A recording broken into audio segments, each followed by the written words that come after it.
Before we begin, can I extend a very warm welcome to Francis O'Brien, the new Chief Executive of Neath Talbot. Francis, welcome to the first meeting. I look forward to working with you over the coming months and years. Just the normal housekeeping in terms of, obviously, the meeting will be recorded, and if you have mobiles, if you can make sure that they are turned to silent. In terms of wanting to speak, if you can raise your virtual hand, and if it doesn't work, your physical hand, and I'll do my best to bring you in. We'll move then to declarations of interest. Are there any declarations that any members need to make for this morning? Councillor Harvey. John. Yeah, good morning. Thank you, Chair. I'd like to declare a personal interest in agenda item 6, Private Secretary Advisory Board confirmation of appointments, by virtue of the fact that a number of the appointments are known to me insofar as I've worked with them on various projects over the years. So just a personal interest on that one, please. Thank you, Chair. Okay, thank you, John. We'll record that. Any other interest to declare today? I can't see any hands up. So with that, we'll move then to the minutes of the previous meeting. They're on your agendas, pages 3 to 8, I believe it is. I've not been advised of any amendments that are required, but happy to take them if anybody has them. If not, I'm happy to move them as a true record. Could I ask for a seconder, please? Thank you, John. Could I ask all colleagues if they're in agreement with the minutes? I'm happy to accept. Thank you very much. Those will be accepted. We'll move then to the subcommittee update, strategic planning, consultation. So I think, Nicola, you're taking us forward on this one.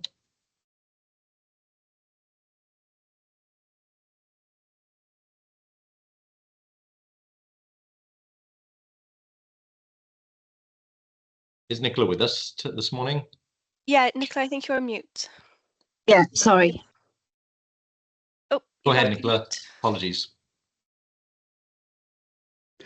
Huge apologies for that. I'm having trouble with my IT system this morning, and yeah, I couldn't turn the mute button off. So my apologies. Yes, this is an update on the strategic development plan that each of the CJCs within Wales are required to produce.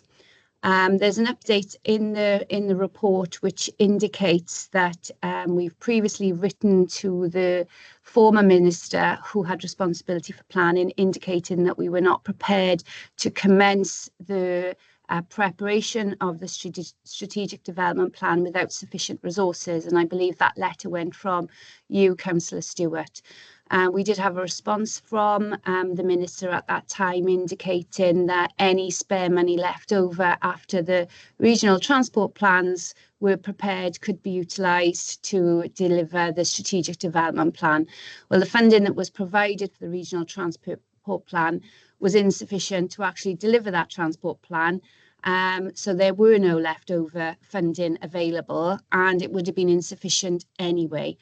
The report indicates that the cost of developing the strategic development plan over that 5-year period is approximately £2.5 million.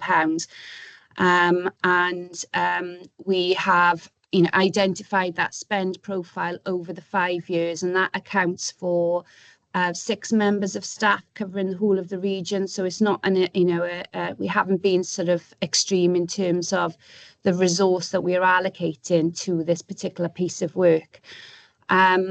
We are also aware that the manual, which is being prepared by Welsh Government, which should have come out earlier this year, and we had sort of a preview of that manual, but it was still undergoing changes. That hasn't been published, and previously Welsh Government have indicated to us that there are unlikely to be any significant changes. Well, if there are unlikely to be any significant changes, why is it taking them so long to actually publish that consultation document on the manual?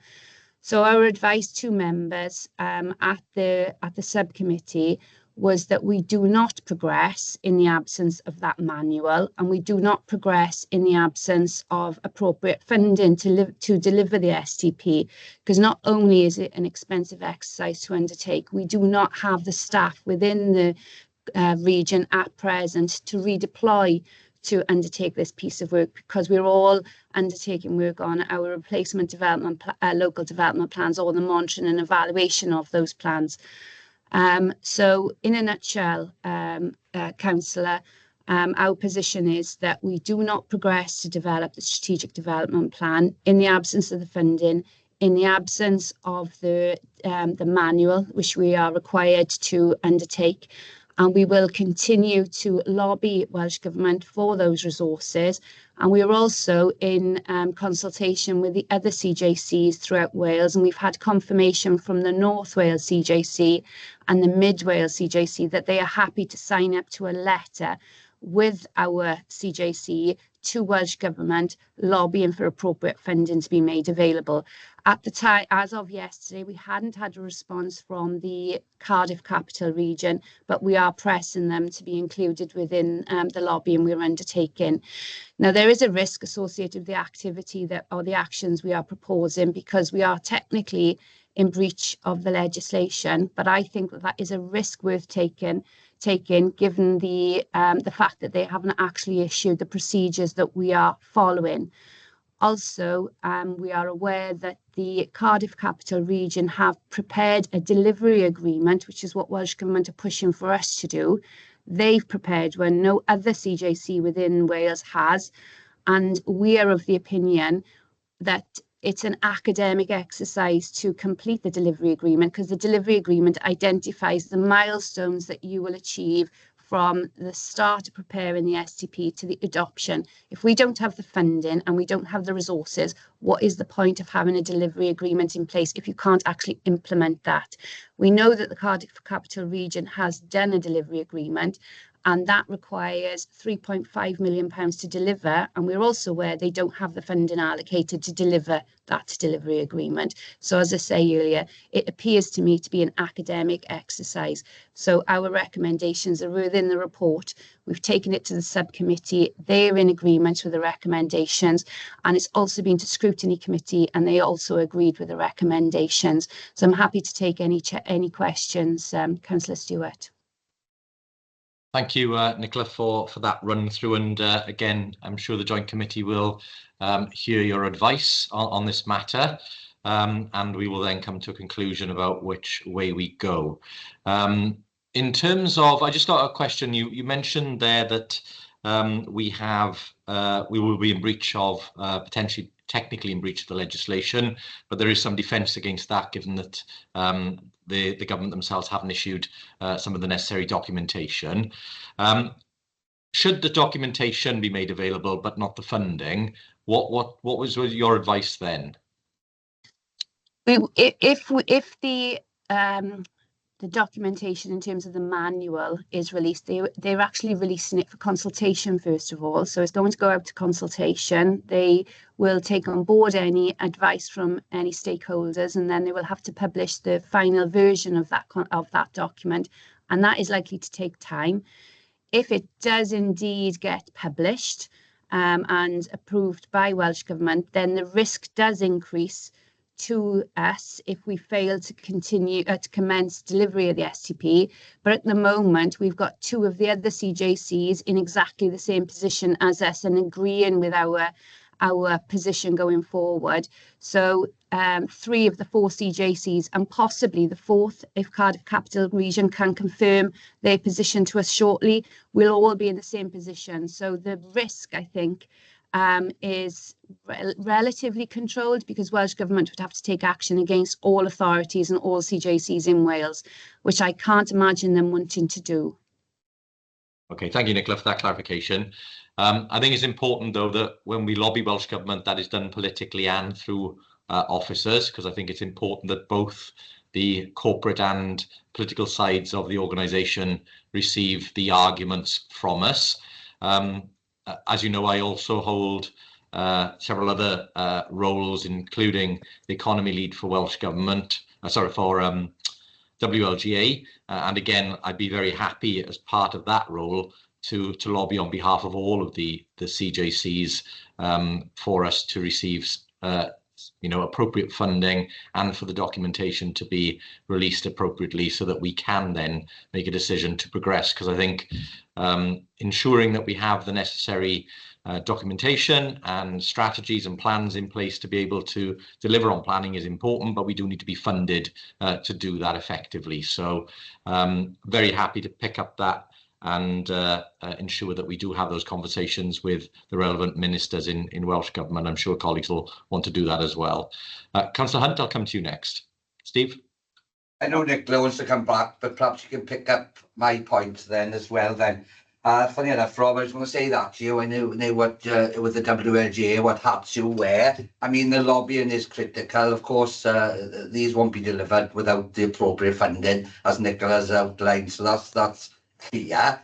But what I wanted to understand, and I'm glad Craig's on the call, like you said, breach of legislation, and I agree with Nicola as well that if all CJCs cannot deliver it because of lack of funding, then not a lot Welsh Government can do really. But down the line, where we are doing our replacement development plans across Wales, 22 authorities, and we move forward with those because they have to be delivered as well. How does that affect the SDP? Because if funding is not forthcoming, and I mean, we know the position with Welsh Government with funding, Rob, as you know, we are lobbying for our revenue support grants, etc., and we're going to hear that next week.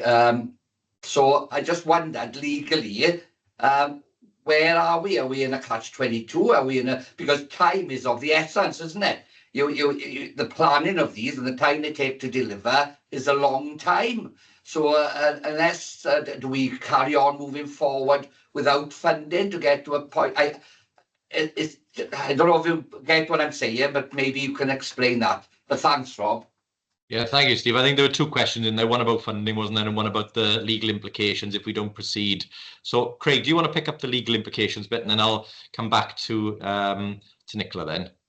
Indeed, thank you, Chair. So from a legal perspective, obviously the legislation required the delivery programme ultimately to be in place by a specific time, being the end of the year. So the fact that that delivery programme won't be in place from the South West Wales perspective, what that does, it renders us open to the possibility of challenge. So it would be a judicial review, effectively, of the CJC's decision not to have a delivery plan ultimately in place by that respective date. But as you've heard from Nicola just now, the reality is the guidance hasn't been made available. So there are good mitigation, good elements that we could put forward, obviously, to try and challenge a determination in this regard. The key aspect for me at the moment, which is something that could be considered as part of this letter that will go from the collective CJCs, is that it does remain open to Welsh Government to amend their regulations to effectively give longer periods of time ultimately to the CJC to put these elements in place. So there is quite an easy solution that could be offered whilst the debate and the discussion happens in respect of funding and all of those various issues. An amendment could be made to the regulations to say that the delivery plan will be prepared 6 months from now, a year from now, whatever the case may be. So that could be one of the avenues we could approach Welsh Government on to help us move this forward in a more positive manner. Thank you, Craig. Nicola? Yeah, I was going to say something similar to Craig as well, but also, our lobbying has started to get some traction in relation to the replacement local development plans, because some of this in Wales, and it's particular to a piece of legislation that only affects some authorities depending on when they adopted their local development plan, but some of us who got caught by that, including Neath Talbot Council, we have a drop-dead date relating to our local development plan, which puts us in a really, really difficult position in terms of once you've got to that drop-dead date, you have no plan. So you can't rely on any of the policies within your existing local development plan, even if it's like a couple of days out of date. Now, that doesn't apply to all authorities in Wales because they all took their plans through at different times over the last few years.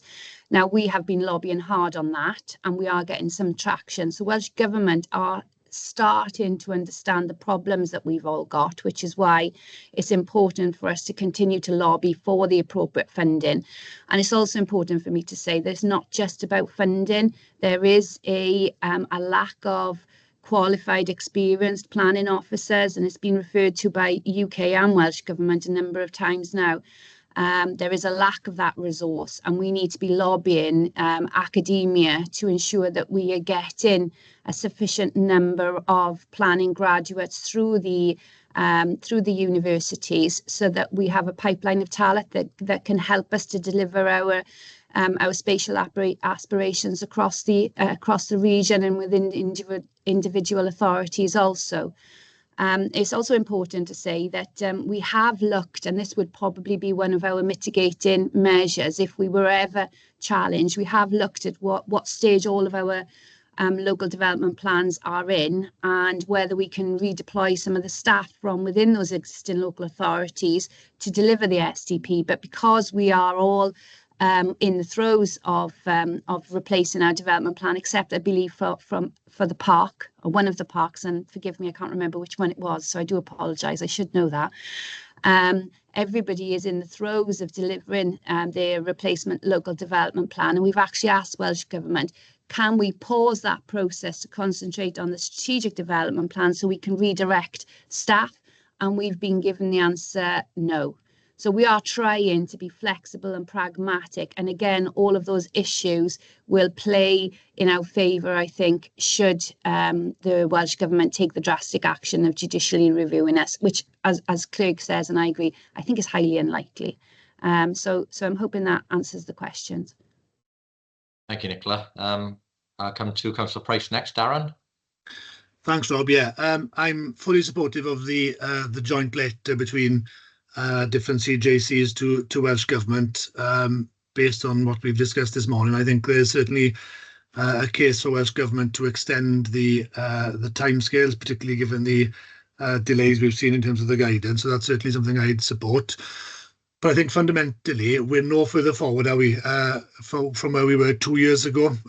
When I first came in as leader onto this joint committee, we were talking about the need for adequate resourcing to deliver both the RTP, the Regional Transport Plan, and the STP.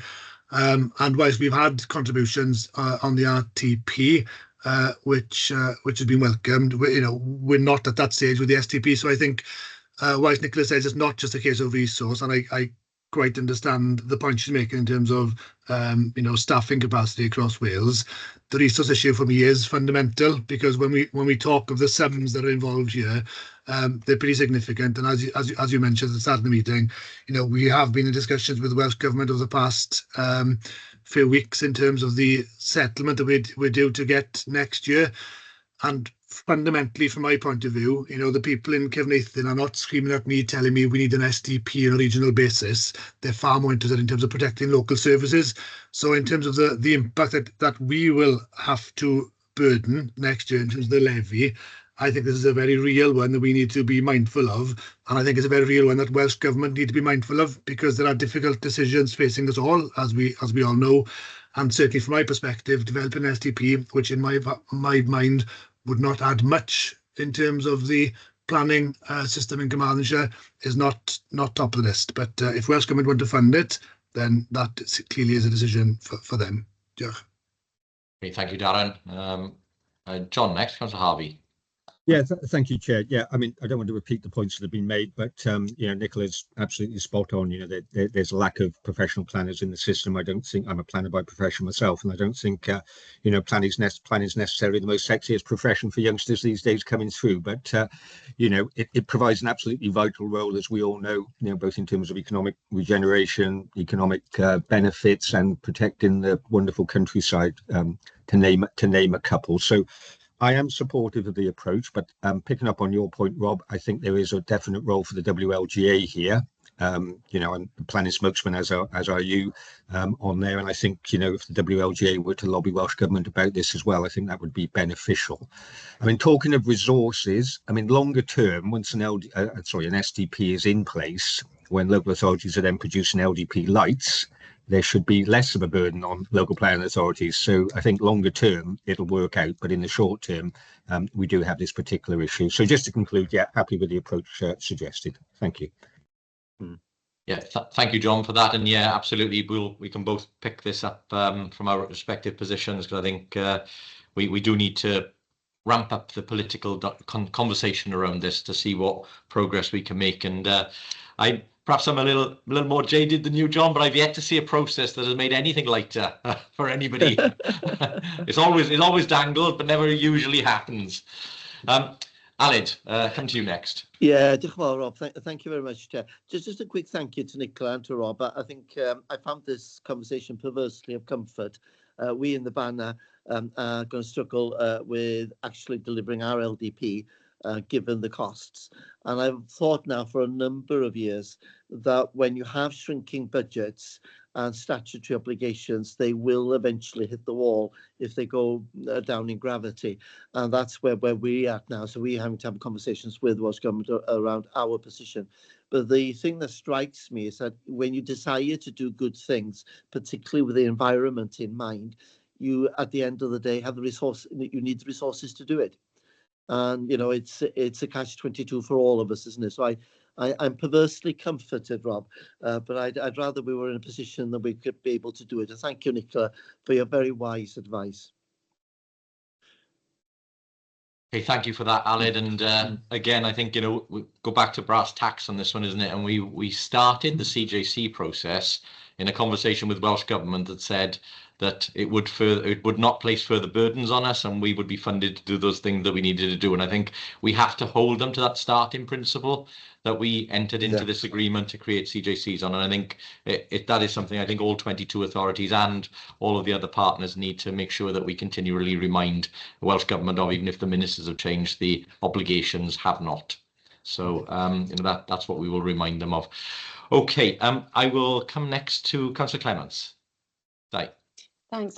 Thank you. I mean, obviously, the funding is the main issue, but also sort of being realistic and practical about if we've all got different LDPs at different times, how is the strategic development plan going to be designed? Because, you know, we're halfway through ours already, and you know, Pembrokeshire haven't even signed theirs off yet. So I think there's that practicality as well as the financial that we need to consider. Thank you. Yeah, absolutely. Thank you, Di. Okay, so thank you to Nicola and Craig for the answers and for the advice. It's pretty clear, as Nicola has said, it's been through the various subcommittee and scrutiny. They're all in agreement in terms of the way forward. As we've discussed, we'll also add into that the opportunity to do some nationally organised political lobbying to try and assist in getting a resolution. But other than that, I'm happy to move the recommendations that are laid out in the report. Could I ask for a seconder, please?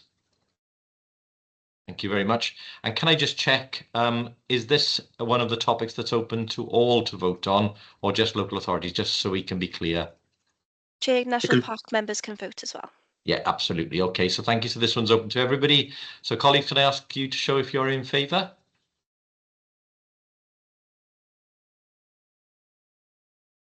Okay, anyone against? Any abstentions? No. Okay, so that's unanimous. Thank you all very much, colleagues. We'll move then to item 5, which is the scheme of delegation, and I'll come to Craig for this item. Great, thank you very much, Chair. So, and this is the next iteration of our journey on the governance model being established ultimately for the CJC. When we established the CJC now 2 years ago, we kept most of all the decision making effectively vested in the CJC itself.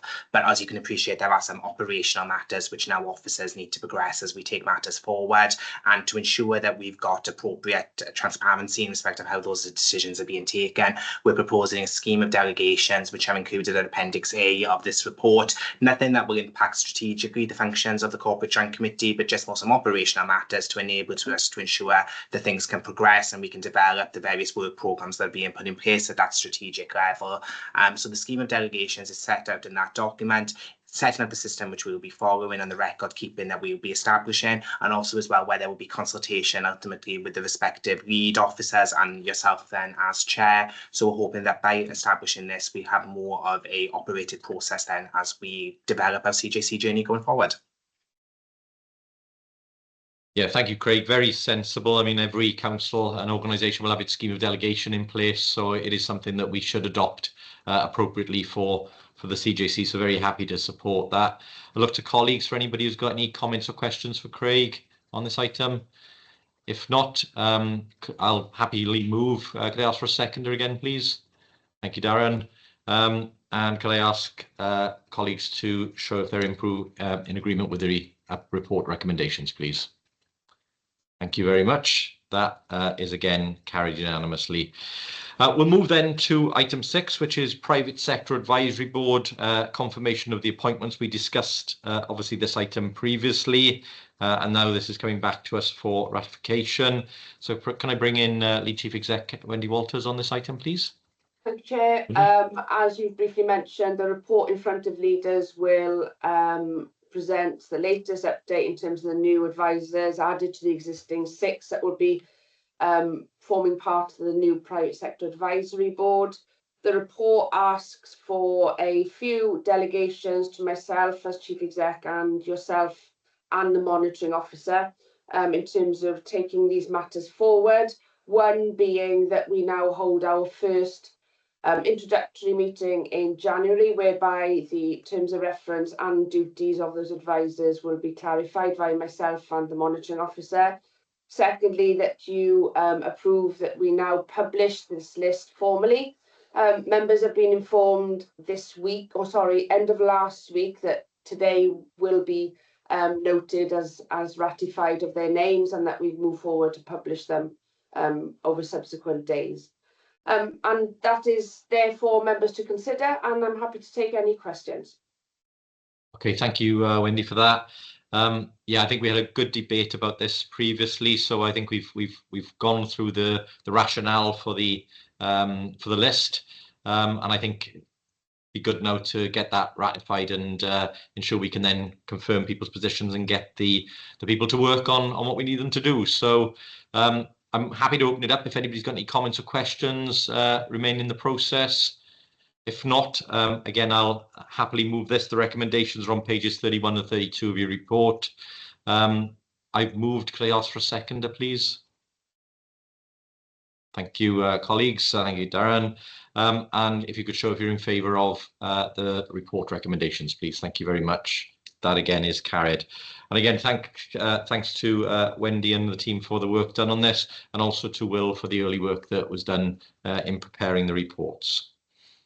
Okay, moving then to item 7, which is Q2 financial monitoring, and I'll go to Chris Moore for this item. Chris. Okay, thanks, Chair. Yeah, this is just an update really on where we stand with the budgets. It's extrapolated to the year end, so it gives an indication as to where we stand at the year end. And as has been the indication earlier on the year, is that there is going to be a surplus on the year. A couple of sort of focus areas really. I'd remind members around the work streams, which is the biggest variable that you would expect within the budget monitoring during the year. We did have 100,000 coming in for transport grant from Welsh Government, which has been allocated and is committed. You'll notice the commitments halfway down on the Appendix A, which actually summarises the overall position. The one variance that seems to be there at the moment is on the planning and programme management, where we haven't spent as much as expected. Now, that is partly to be expected on the basis that that was a sort of contingency that we put into the budget, because we didn't know how the work streams were going to pan out. So there's an 86,000 variance there. Pretty much most of the other budget areas are there or thereabouts, with a bit of variation coming out really with the overall surplus, as I said. When we set the budget, we considered a contribution from reserves towards the levies to try and keep the levies down to a more palatable level, and we brought in a £59,000 contribution. Obviously, with the surplus, we're not going to have to draw on that. So effectively, by the year end, we'll have 179,000 variance on the original budget, which means that gets captured within the reserves, and the surplus will add to our cumulative surplus, which will carry forward for the future commitments. You know, with the development of the CJC and part of the conversation that we've had around some of the work streams, inevitably that money will stand us in good stead in terms of how we deliver going forward, which hopefully will manage the levy, that the levy doesn't become too variable and too excessive, because at the end of the day, I think all constituent authorities are challenged with the overall position of their budget. So positive position at the moment and no real issues as such to get concerned about. Diolch, Chair.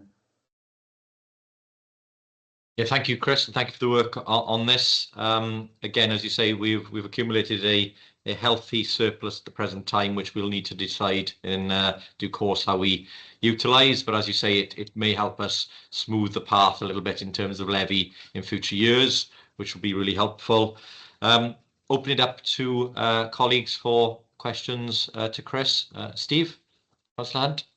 Just a very quick one, Chris, and you touched on it there, Rob. You know, when they give these grants and funding, 100,000 for transport, is this specifically what they tell us to spend it on? Or is that to be CJC to feed into, because going back to the last conversation we've just had, I mean, we know about funding, but we need to move forward. I see planning in there, etc. So I just wondered if it's specifically targeted, and then do they look for the outcomes from that funding to go fed back to them for what they give the money for? That's all I really wanted to ask, Rob. Thanks. Yeah, thanks for that question, Steve. Yes, it is specifically funded. When we sign the grant application, we will be committing to utilising it in respect of what the terms and conditions say, and this grant was specifically for the development of the transport plan. So there is always the opportunity with the Welsh Government to go back if you're not spending it all and asking for an opportunity to use it another way, but that's got to be specifically agreed, and that will always be a challenge, especially when you jump in departments in Welsh Government as well, which so it is actually got to be allocated specifically, and we sign accordingly. Okay, thank you for that, Chris. Okay, colleagues, if there aren't any further questions on this one, again, happy to move. Could I ask for a seconder, please? Thank you, John. All those in favour, if you could show, please. Thank you very much. Yep, that is carried unanimously. We'll move then to item 8, Welsh Government Transport Grants. And I'll come to Mark Wade on this item. Mark? Yeah, thank you, Chair. I've got Stuart with me today, who's going to be just taking us through the details, so hopefully that's okay, Chair. Yeah, of course. Apologies, Stuart, over to you. Okay, thank you, Chair. Yeah, it's a brief report, really. Just going through as part of the annual bid approval process, we normally submit bids, the transport bids from each of the constituent authorities. And this year, the Welsh Government have requested that the CJC is advised of the various bids that are going in, and also that they acknowledge the bids themselves, and that they confirm that they're in line with the emerging regional transport plan priorities. So that's which are obviously we've got to the stage at the moment where the draft is being prepared, but the case for change and some of the background documents which showed the alignment with the Llwybr Newydd initiatives and the Act, so that's attached to the background. So the schemes are listed in terms of against each of the authorities in the appendix, and it just details where the bids have got to at the moment. The figures and different things may change over time as we get to the submission point around the 22nd, I think, of December this year. So officers from each of the authorities are working flat out to get those bids together. But as I say, it's been requested from Welsh Government that there's visibility at the CJC for the bid process itself. So just seeking that kind of recommendation that there's CJC acknowledges that the link to the emerging transport plan and the visibility of the bid themselves. So thank you very much, Chair.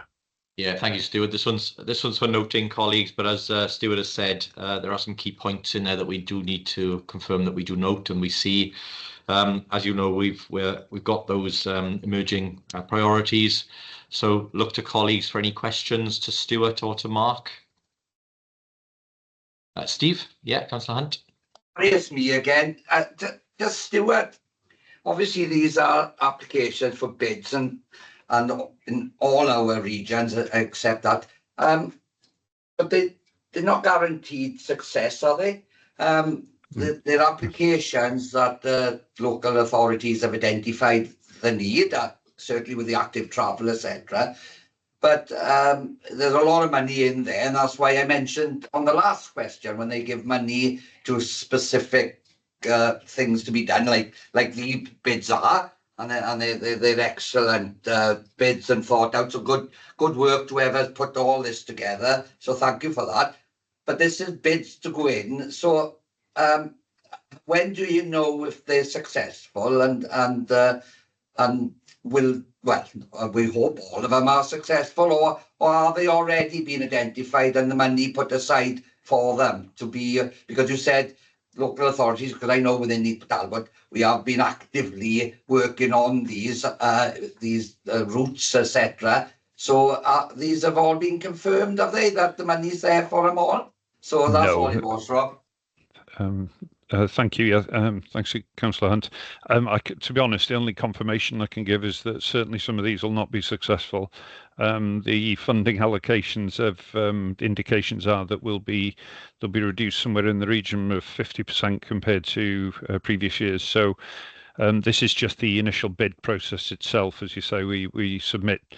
I don't think we've ever met our full everything been awarded, but these are the bids that we feel have got the strongest from each of the authorities across the region. So those have been prepared on, as I say, to demonstrate alignment with the key objectives. There's obviously requirements whether there's a number of different funding streams. I think it's 7, which are detailed in the back of the report. So including revenue bids on road safety basis. So these are the sum total. But the only thing I can say with a degree of confidence is that not all these bids will be successful, and I'm sure there will be some level of disappointment with that. So, but hopefully the bids themselves, the officers have been doing a lot of work in terms of trying to get as strong a justification possible against the criteria. So it's to put them in, and then we'll get confirmation hopefully relatively early in the new year, so we can then get our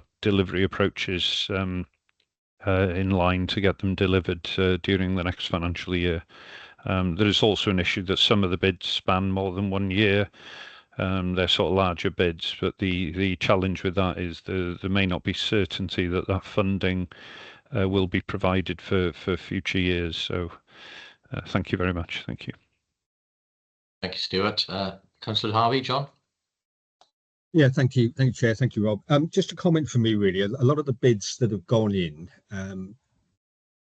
show a zero match funding element, and this was a decision that we took as Pembrokeshire Cabinet on a number of the schemes that were submitted by ourselves, on the basis that, literally we don't have the money to match fund.